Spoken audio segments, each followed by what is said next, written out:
আসসালামু আলাইকুম। Welcome to Bangladesh to all BTA. আমরা এখন আছি সাজেকের আরেকটি গুরুত্বপূর্ণ পয়েন্ট, পর্যটন কেন্দ্র। এটা হচ্ছে হেলিপ্যাড।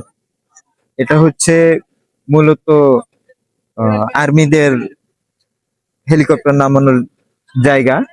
তো এইটাও সাজেকের একটা গুরুত্বপূর্ণ বা পর্যটনীয় স্থানের মধ্যে অন্তর্ভুক্ত। আমি যদি আরেকটু দেখাই, আমার পাশে এই যে দেখতে পাচ্ছেন একটা মসজিদ। এটা হচ্ছে সাজেকের খুবই গুরুত্বপূর্ণ একটা মসজিদ, যেটার জন্য দীর্ঘ সময় প্রতীক্ষা করতে হয়েছে।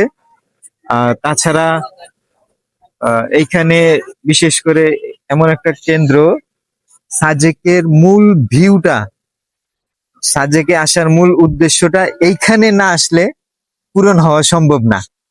সো যারা সাজেকে আসবেন বা সাজেক ঘুরতে আগ্রহী, তাদেরকে অবশ্যই এখানে আসতে হবে।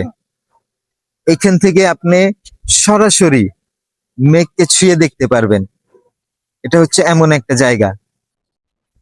আর সাজেকে আসলে আসার মূল উদ্দেশ্যটাই হলো মেঘ দেখা। আপনার কাছে মনে হবে যে আপনি এতটা উপরে আছেন যে মেঘ আপনার নিচে। সো আসেন, উপভোগ করেন। আর স্বল্প মূল্যে, কম বাজেটের মধ্যে আমরাই শুধুমাত্র মানসম্মত ভাবে এই ট্যুর প্যাকেজ গুলো পরিচালনা করে থাকি। সো আমাদের সাথে আসতে হলে আমাদের নাম্বারে যোগাযোগ করবেন এবং বুকিং দিয়ে রাখবেন। কারণ সাজেক এমন একটা জায়গা, যখন তখন ইচ্ছে করলে আসা যায় না, বুকিংও দেওয়া যায় না।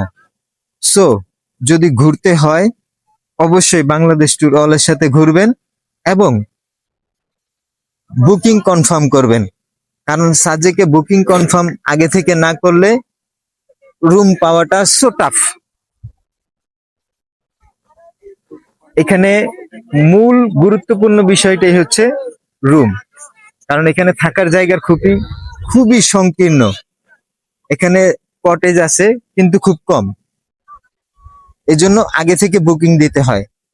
মোটামুটি আমার আজকে যারা গেস্ট আছে, যদি দেখে যে এই যে সবাই আছে, সবাই মোটামুটি ভালো এনজয় করতেছে। আমরা এখান থেকে সূর্যাস্ত দেখব। এখানে আসার মূল, আজকের মূল টার্গেট হচ্ছে যে সূর্যাস্ত দেখা।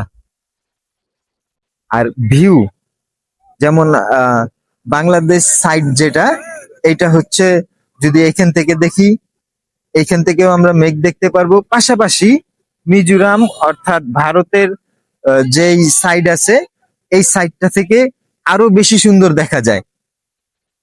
সো বিটি এর সাথে থাকেন। ধন্যবাদ। আল্লাহ হাফেজ।